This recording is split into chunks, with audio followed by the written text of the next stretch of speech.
Bien, este es el cuarto encuentro en torno al Día del Libro de la Unidad de Vocación Artística USACH. Bienvenidas y bienvenidos. En esta última sesión nos vamos a dedicar a leer a un autor que tuvo algo... Esta es la última sesión en que vamos a leer a un autor que tuvo alguna vez alguna impronta en la vida u obra de Luis Sepúlveda. Escritor al que hemos dedicado este ciclo considerando que este mes de abril se cumplió un año de su partida. En esta oportunidad nos abocaremos al poeta Pablo de Roca, a quien Sepúlveda conoció en su adolescencia, cuando se asomaba a las letras y gozó de su amistad en la década de los 60. Recordemos que Pablo de Roca murió en el año 1968. Aprovecharemos esta ocasión para conversar acerca de la década de los 60 precisamente, pero antes de entrar en materia y a propósito de los escritores que hemos leído esta semana, quiero leer una breve y aclaratoria cita de Luis Sepúlveda en una de sus últimas entrevistas, otorgada precisamente en el año 2019, o sea, un año antes de su muerte. Dice: he sentido y siento profunda admiración por muchas escritoras y escritores, pero nunca he dejado que esa admiración se convierta en influencia. Eso para que tengamos en cuenta, digamos, cuando escuchamos todos estos escritores, ¿no? Bueno, y vamos a conocer ahora la lectura de Genio y Figura, del poema Genio y Figura de Pablo de Roca por parte del profesor Mario Gatica, director de Teatro USACH. Profesor, no sé si usted tiene algo que decir Sí. mientras la conversación. Sí. Me gustaría, digamos, dar algunas luces de lo que vamos a ver. Considerando que Luis mencionaba, decía que la magia era de la realidad, había que ver lo mágico de la realidad. Y tomando ese término, nosotros hicimos una cápsula donde situamos lo que en el momento aquel suponemos que ocurrió, donde estaba el joven Luis escuchando a De Roca cómo hacía una ponencia en la universidad. Y a partir de ahí empezamos a hacer esta gran, diríamos, cruzada, descubriendo lo que Luis significó el encuentro con Roca, con la década de los 60 y el periodo 68. Sabemos Listo. claramente que estamos dentro de lo posible y lo probable de lo que vivió Luis. Adelante, profesor. Ya, vamos a compartir pantalla entonces. Perdón.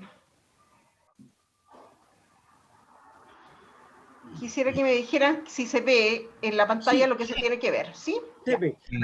Se está bien. Tu dinamismo. En este juego donde está la ficción y la historia, de la realidad, escuchando a Pablo de Roca, me imagino al joven Luis Sepúlveda siendo parte de todos esos jóvenes universitarios de la Universidad de Chile que en la década de los 60 escuchaban a Pablo de Roca en Valparaíso. Me lo imagino porque Luis menciona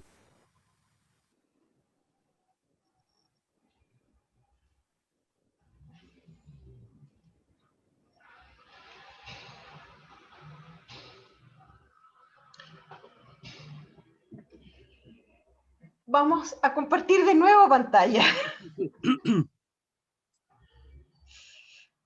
no hay problema.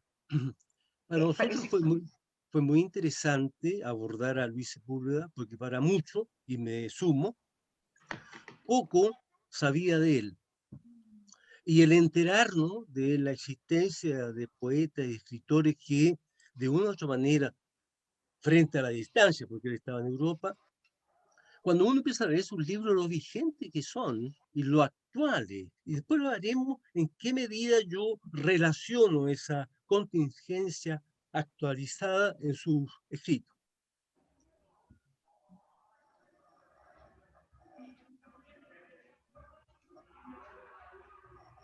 Este debe ser el fantasma de Roca, ¿eh? Que apareció, lo que decíamos. Había un mito, una de las cosas que decía de Roca a todos aquellos que de alguna manera lo detestaban, que yo me iré, pero no me olvidarán jamás. Y tiene razón.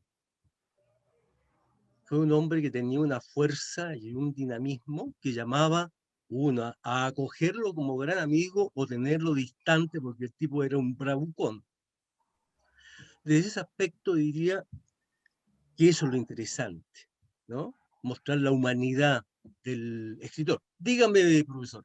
Estoy en condiciones de nuevo. Ya, perfecto. La tercera la vencida. Que origina su dinamismo. En este juego donde está la ficción y la historia, de la realidad, escuchando a Pablo de Roca, me imagino al joven Luis Sepúlveda siendo parte de todos esos jóvenes universitarios de la Universidad de Chile que en la década de los 60 escuchaban a Pablo de Roca en Valparaíso. Me lo imagino porque Luis menciona a Pablo de Roca como uno de sus grandes inspiradores. Y en este juego de la ficción, por un instante me veo a Luis en algún café o boliche de Valparaíso, leyendo a solas un poema de Pablo, Genio y Figura. Yo soy como el fracaso total del mundo, oh pueblos. El canto frente a frente al mismo Satanás dialoga con la ciencia tremenda de los muertos. Y mi dolor chorrea de sangre la ciudad. Aún mis días son resto de enormes muebles viejos. Anoche Dios lloraba entre mundos que van así, mi niña, solos, y tú dices te quiero. Cuando hablas con tu Pablo sin oírme jamás. El hombre y la mujer tienen olor a tumba, el cuerpo se me cae sobre la tierra bruta, lo mismo que el ataúd rojo del infeliz. Enemigo total, aúllo por los barrios, un espanto más bárbaro, más bárbaro, más bárbaro que el hipo de 100 perros botados a morir. Este poema de Pablo era uno de los que Luis lo tenía como su gran inspiración. Aún así, Luis seguía a este maestro, aunque ese maestro en algún momento, el joven Luis, le pasa a Pablo su crepusculario de la tristeza para que le dé su opinión. Pablo de Roca, en su actitud omnipresente, le dice que prácticamente lo que él escribe es una huevada, pero sí le asegura que puede llegar a ser un gran, talentoso poeta y escritor. Y así es. Hago esta relación con Pablo de Roca en ese discurso del año 60 y Luis, para decir que la poesía y la escritura van unidos siempre, y más aún cuando uno tiene como un maestro al cual poder proyectarse. Pablo de Roca, 1960, y un joven Luis tratando de hacerse camino en este campo o en este oficio tan difícil que es la poesía y la escritura.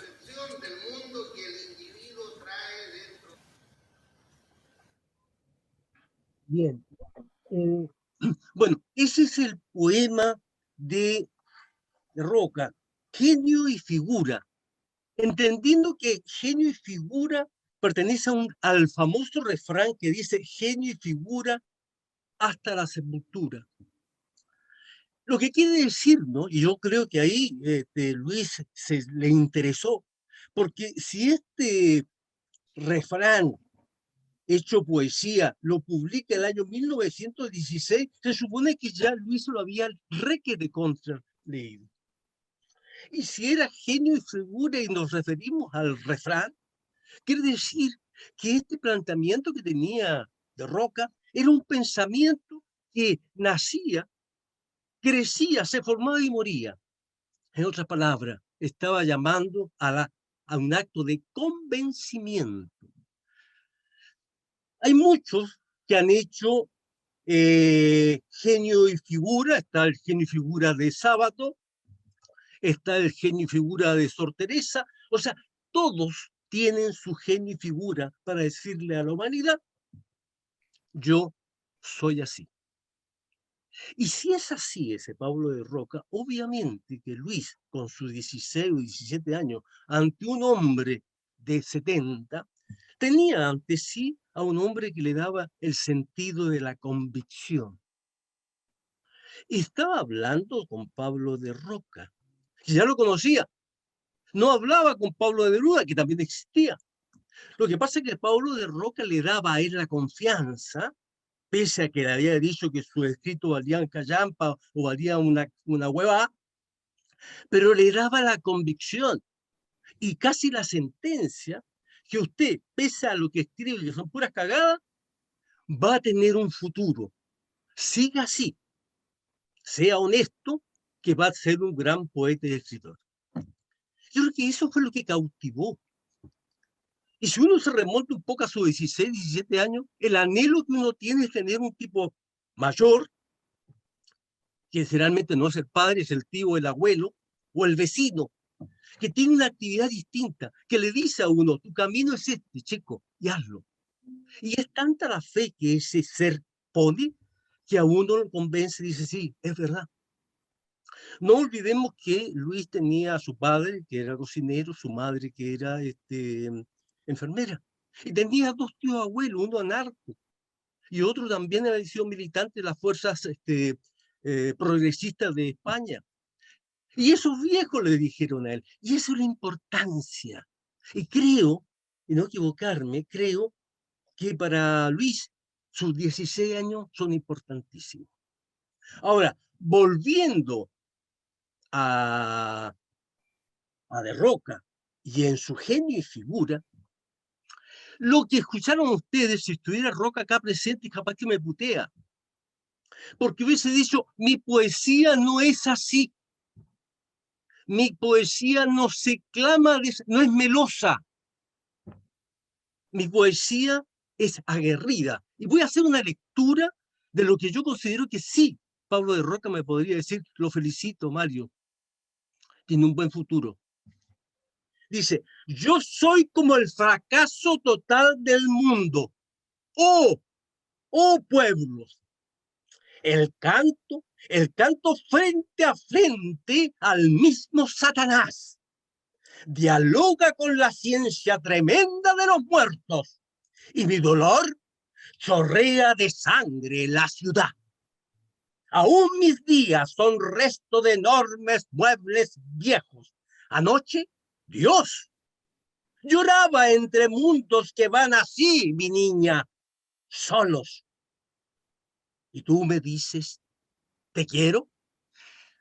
Creo que de esa manera Pablo se hubiese acercado y me dice: vas por buen camino. Porque si escuchamos a Pablo, nos damos cuenta que el hombre, y él, el padre violento de la poesía chilena. Por lo tanto, su poesía y su fuerza era tremenda. Profesor, Entonces, dígame. no, me llama la atención, ¿por qué usted al grabarlo, usa un tono a sabiendas que no es el tono que le habría gustado al poeta, y después nos hace esta declamación con toda esa fuerza? O sea, porque aunque usted no lo hubiese hecho, nosotros sabíamos que usted podía hacerlo en cualquier tono, pero ¿por qué elige ese tono más suave en la primera interpretación? Mira, debo confiar, ya que somos pocos y estamos en familia, que cuando elegí a Pablo de Roca, en algún momento dije: ¿cómo lo hago? cómo soy contrapunto.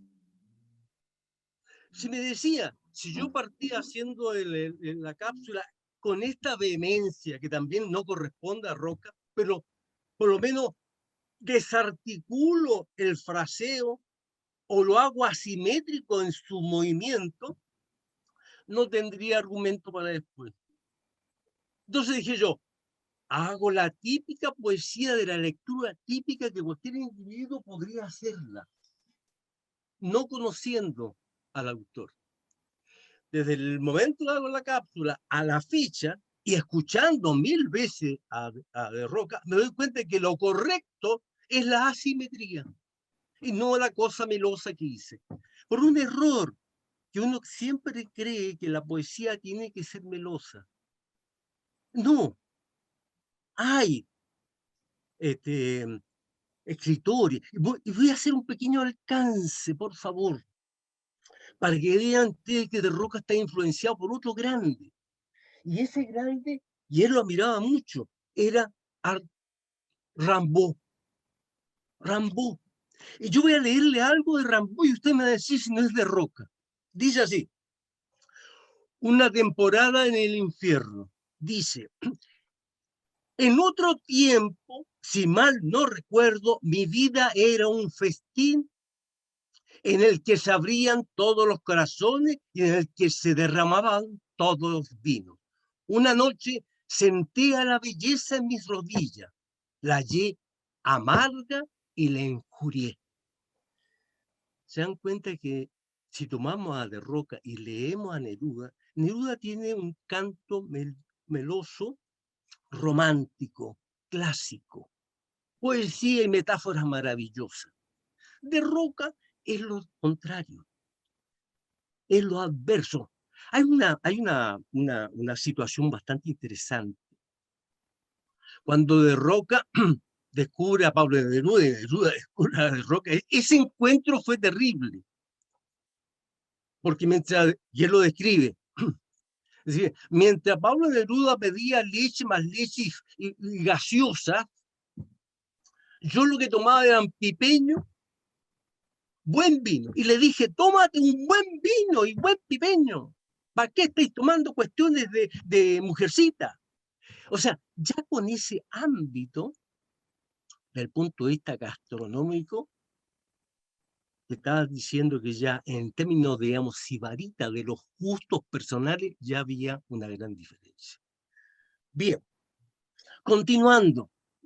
Ahora vamos a ver, esta influencia de Roca lo lleva seguramente a Luis a ir indagando en él y conociéndolo más. Y hay un hecho importante que yo creo que le significó mucho a Luis, fue que pese a lo contrario que tenía, digamos, de relación con sus pares de Roca tuvo la posibilidad, mediante el gobierno de Juan Antonio Ríos,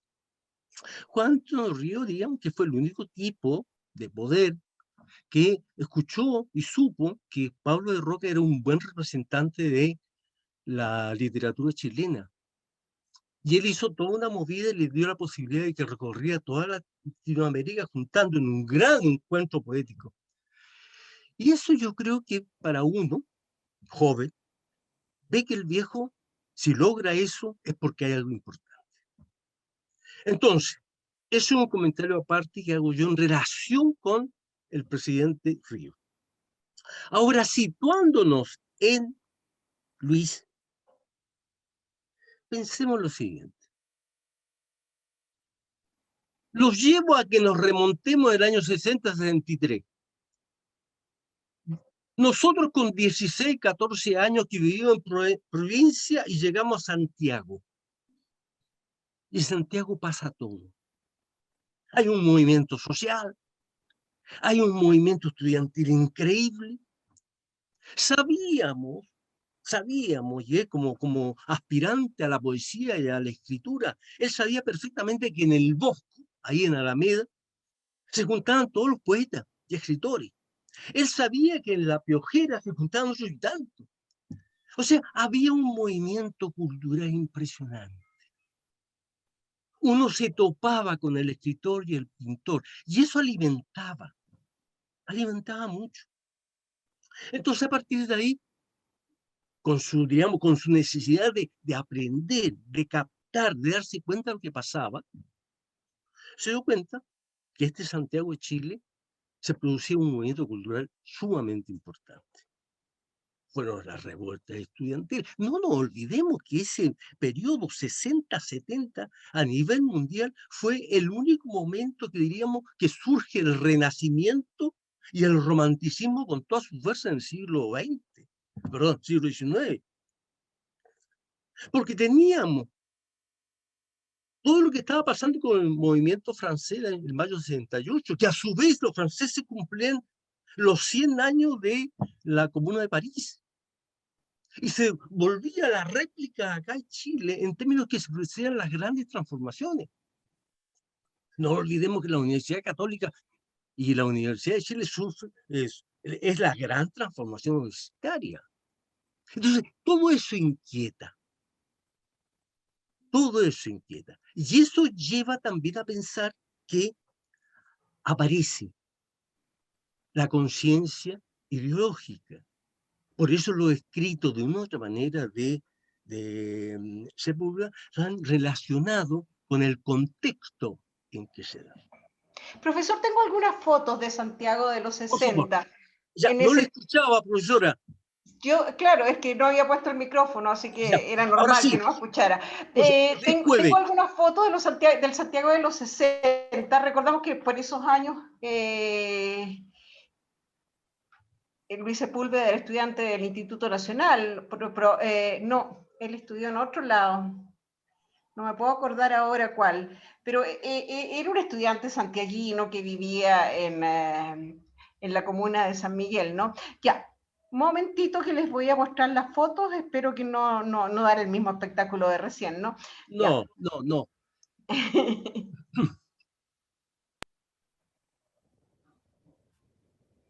Mira, esa foto justamente aquí, Alameda con Matucana. ¿Alameda con Matucana? Sí, aquí está la universidad. A este lado de acá estaría la entrada por Ecuador. Ese edificio. O sea, estamos en una muy buena parte. Espérate, que ahora lo vamos a hacer correr otras más. Ahí estamos en el centro de Santiago. Exacto. Esa es la calle Bandera.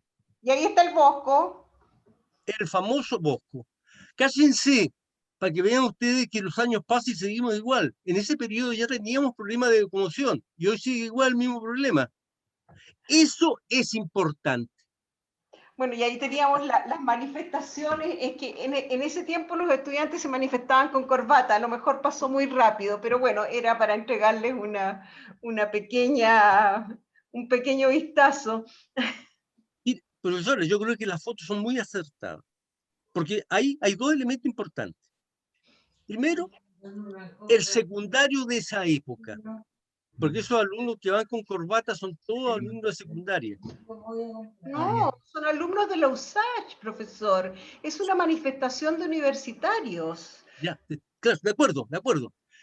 Quiero decir que el movimiento secundario y el universitario, de ahí viene los secundarios y los universitarios. Quiero decir que el estudiantado de tanto la secundaria como el universitario tenía una fuerza impresionante en el Estado. Lo que ellos provocaban avecinaban los cambios que venían de nuevo a producirse, a tal punto que podríamos decir perfectamente que si la FES, sus fuerzas políticas tenían cierta tendencia, inmediatamente cachábamos que el próximo presidente podía ser de esa línea. Ahí está la presencia. Por eso la gran ausencia de hoy, que aún mantenemos estudiantes universitarios completamente atomizados. No es el estudiante del año 68. ¿Por qué no es? Porque el año 68 el estudiante transitaba por sus calles con los libros en la mano. Aparte de sus libros del colegio, llevaba lectura que me hizo. ¿Por qué? Porque estaba la editorial Quimantú, había una cantidad de editoriales que no tenía la posibilidad de tener acceso a la altura. Y aquí es un punto importante, y es un poco lo que también nos lleva a Luis. Y él dice, una parte voy a leer. Profesor, si usted se aleja hacia ese lado, no capta su micrófono, así que no le escuchamos nada. Perfecto, perfecto. Él dice, en algún momento, dice, contar bien una historia y no cambiar la realidad, porque los libros no cambian al mundo, lo hacen los ciudadanos que lo leen. Eso es bellísimo. Bellísimo. A lo mejor hay algunas preguntas o algunos comentarios de parte del público. De repente sería interesante saber si hay alguien que quiere intervenir o preguntar algo. Diga, profesor. Bucci. Yo le preguntaría al profesor que me ampliara esa visión de los alumnos de los 60. Que ha dicho que me lo amplíe, me lo ilustre más, si es que se puede. Por supuesto, todo se puede cuando hay voluntad, decía Albert. Por supuesto, profesor. Mire, yo le voy a decir personalmente, yo en el año 67 era estudiante de tercero medio. Después entré a la universidad. En el año 68 se me dijo a mí en un momento dado, en Brasil quedó la crema, golpe de Estado. ¿Sabe quiénes están en la plaza de armas? No. Los exiliados de Brasil.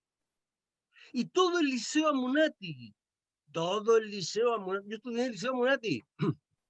Y creo que Luis estudió en el Lastarria o en el barrio Burgoño. Yo estudié en el liceo. Luis al final fue al Instituto Nacional, pero antes de eso estuvo en uno de estos colegios laicos que tenían que ver creo que con la sociedad de educación, estos colegios laicos, laicos masones, entonces no me acuerdo del nombre, ¿para qué voy a mentir? Si alguien se acuerda, se lo agradecemos. Ya. Volviendo a aquello, profesor, la curiosidad del joven de los años 60, 67, 68, y esa es la importancia, es que la educación que teníamos era amplísima. Era amplísima. Yo estudié en el Liceo Amunátegui, que era fiscal.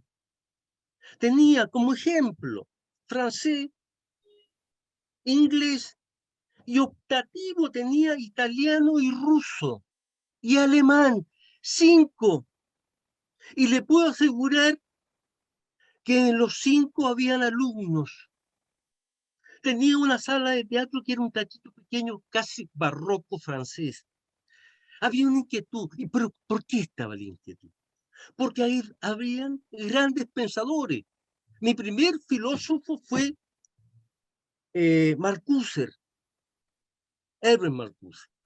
Trabajé como ascensorista del Radio Portales y con lo primero que tuve me compré Herbert Marcuse. ¿Y por qué? Porque en el curso tenía un compañero que un día le dijo a la profesora de filosofía, ¿puedo hacer una exposición sobre Marcuse? Y yo caché cómo era posible que este cabro de tercero medio me interesó. Entonces todo el mundo se interesaba. El no leer era casi mal visto. El no andar con un libro era decir, ¿se da cuenta cómo está al revés la cuestión? Entonces había una curiosidad. Después estaba todo el movimiento hippie. Después estaban las canciones que tenían un contenido social muy importante.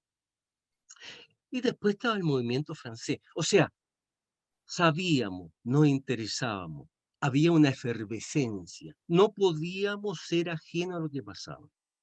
Y otra cosa importante, profesor, era que yo saliendo de cuarto medio tenía todas las posibilidades. Podía ser profesional, técnico, artesano, artista o hippie. Y yo sabía que ninguno de los 5 me iba a fracasar. Yo iba a salvar, yo iba a ser alguien.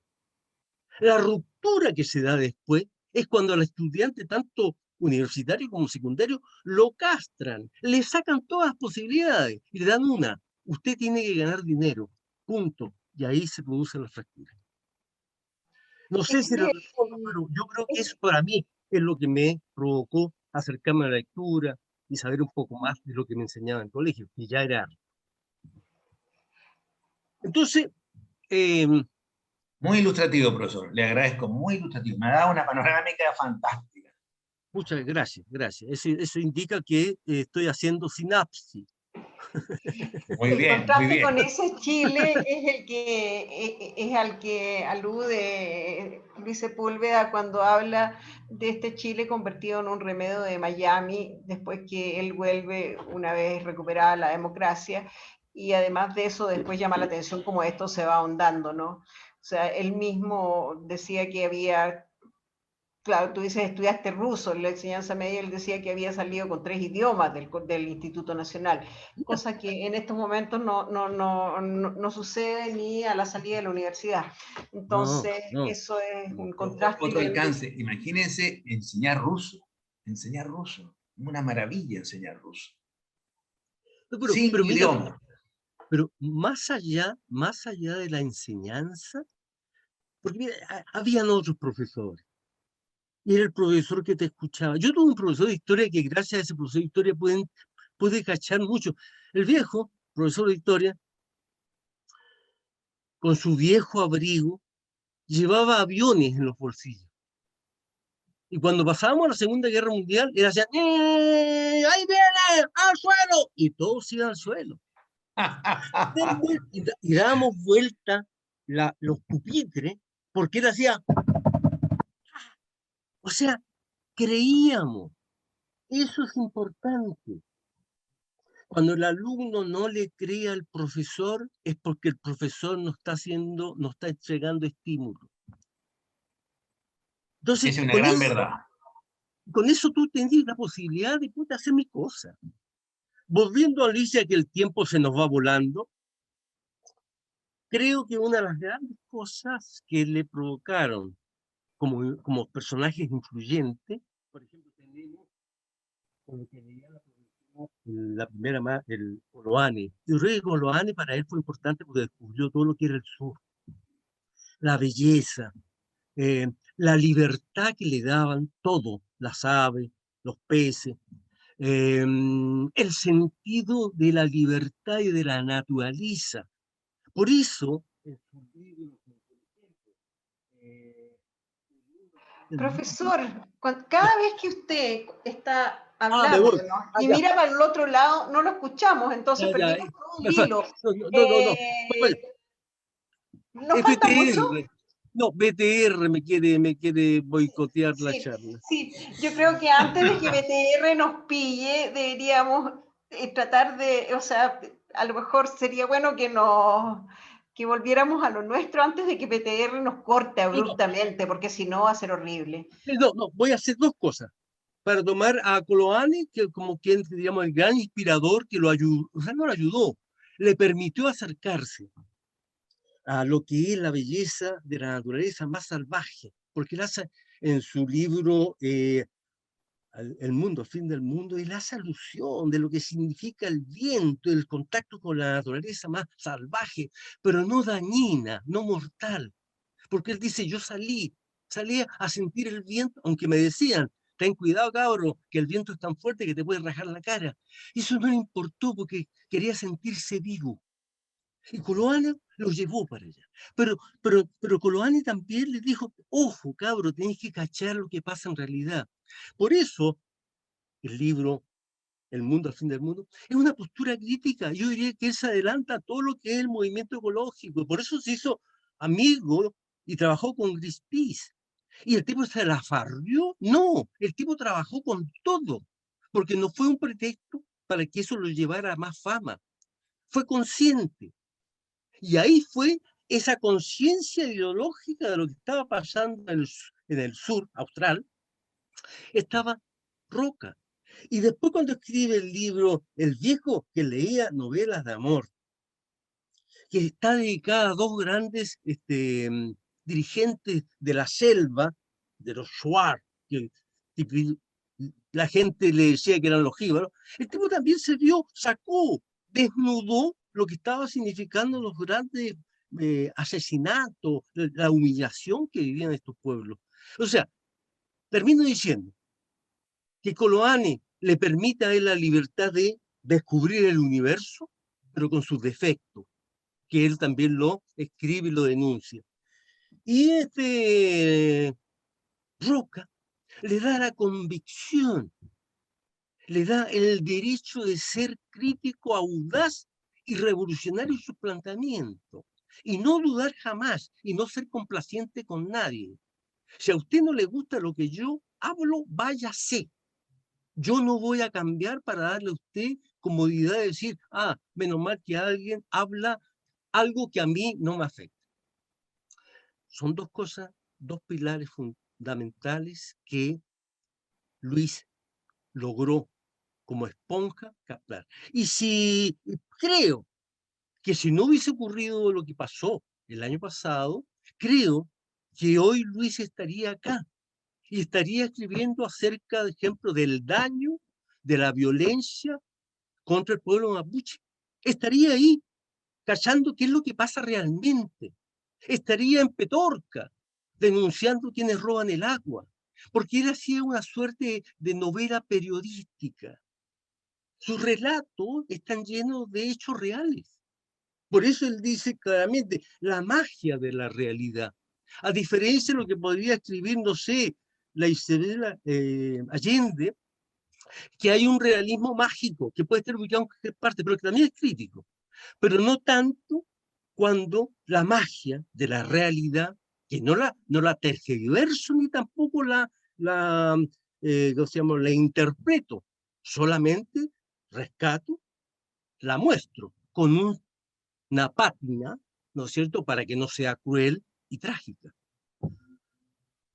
Creo, no sé, a mí me encantó, yo estoy completamente contento de esto, me dediqué a leer como loco, me interesó Luis, no lo conocía, y quiero, para finalizar, profesora, tomarme la licencia de decir que entre el año pasado y a la fecha se nos han ido, primero, Uribe, que murió el 23 de enero, y murió por la cuchara, por lo tanto, como no fue de COVID, nadie habló de él. Mímica, que hará unos tiempos atrás, y Rosasco. O sea, 4 escritores. 4.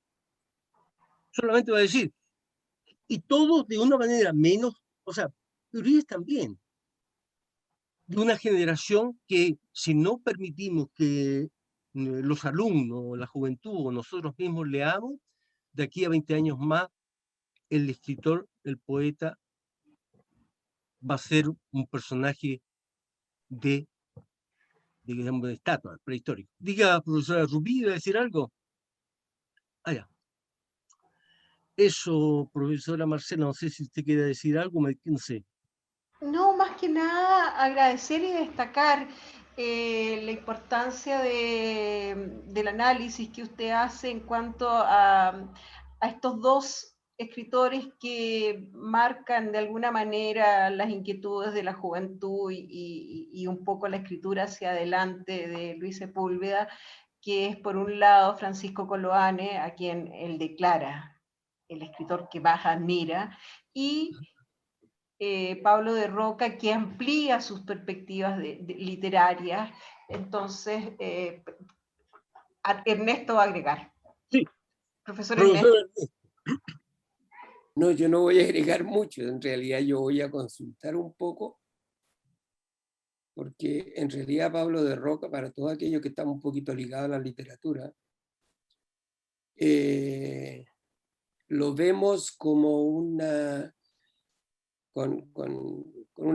disputa permanente con Pablo Neruda.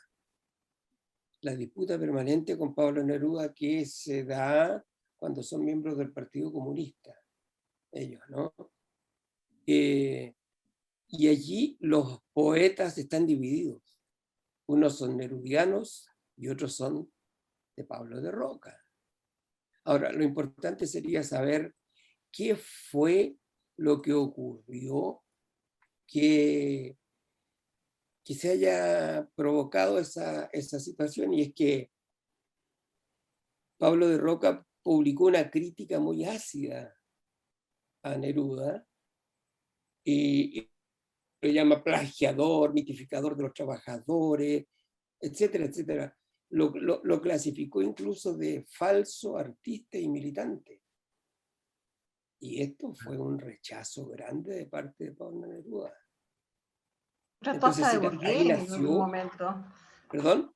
Lo trató hasta de burgués en algún momento, lo cual no podía ser peor insulto en esos años. Exactamente, exactamente. Entonces, curiosamente, la gente no perteneciente al círculo del Partido Comunista, que eran ligados a la literatura, se van al lado de Pablo de Roca. Y yo creo que allí es donde entra Luis Sepúlveda. Porque resulta que la gente del GAP, que era la militancia que tuvo Luis Sepúlveda, él sin ser comunista, él era socialista, la gente del GAP no eran comunistas, los primeros GAPistas, los primeros hombres del GAP no eran comunistas.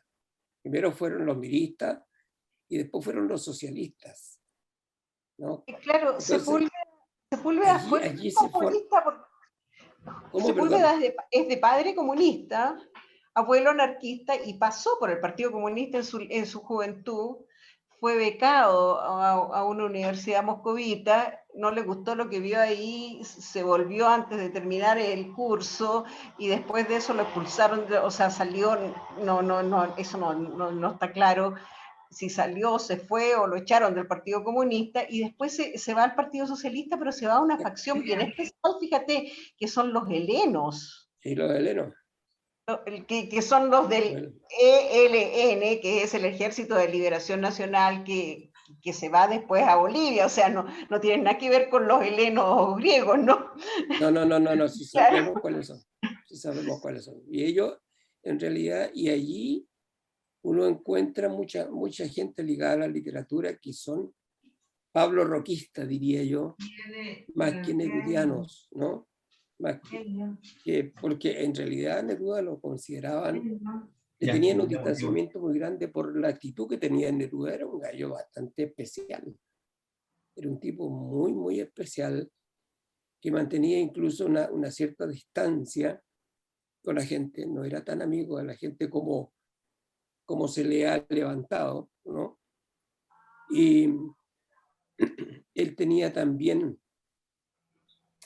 un pedestal, él se sentía como en un pedestal muy grande, entonces era bastante crítico por un pueblo que yo creo que lo que quiere es adorar gente, tener sus ídolos, etcétera, etcétera.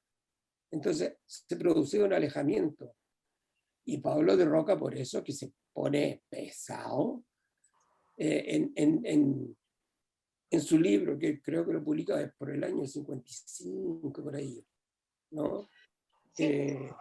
Mira, a mí me tocó ver una entrevista a Sepúlveda donde le preguntan precisamente por este tema, porque él hace amistad con De Roca. Entonces, y Sepúlveda dice que De Roca ya a esas alturas, en los años 60, ya no le importaba la cuestión, que nunca le habló de Neruda siquiera.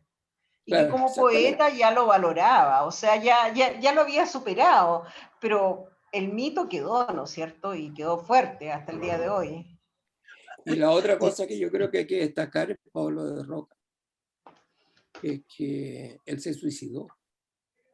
Él se suicidó el año 68, cuando tenía como 70 años, 74, 73 años, ¿no? Él se suicidó el 10 de septiembre del 68, y el hijo se había pegado un tiro unos cuantos años antes, su hijo Carlos, que también fue un gran poeta. Carlos de Roca, en este momento hay muchos escritos y mucha valoración al trabajo de Carlos de Roca, Claro, y el padre quedó muy afectado, muy afectado, y no pudo soportarlo. Creo que como a los 5 o 6 años él se suicida. Oye, frente a lo que dice, lo que pasa es que la división que se produce, bueno, hay que partir de la base que el Partido Comunista fue, y quizá lo siga siendo, uno de los partidos que más escritores, poetas tuvo, tiene, todos, que, lo de Ateite, y empezamos a sumar, son N. Lo que pasa es que Pablo Neruda fue el elegido. Y hay una relación interesante, porque se decía que en ese tiempo no podían haber dos Pablos. O era uno o era el otro.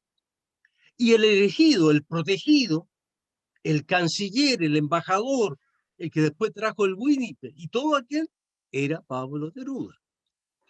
El travieso, el irreverente, el que no se quedaba callado, que no era un militante obediente, era de Roca. Entonces hubo una fracción entre aquellos que eran comunistas, leninistas, moscovitas, y aquellos que eran comunistas, maoístas.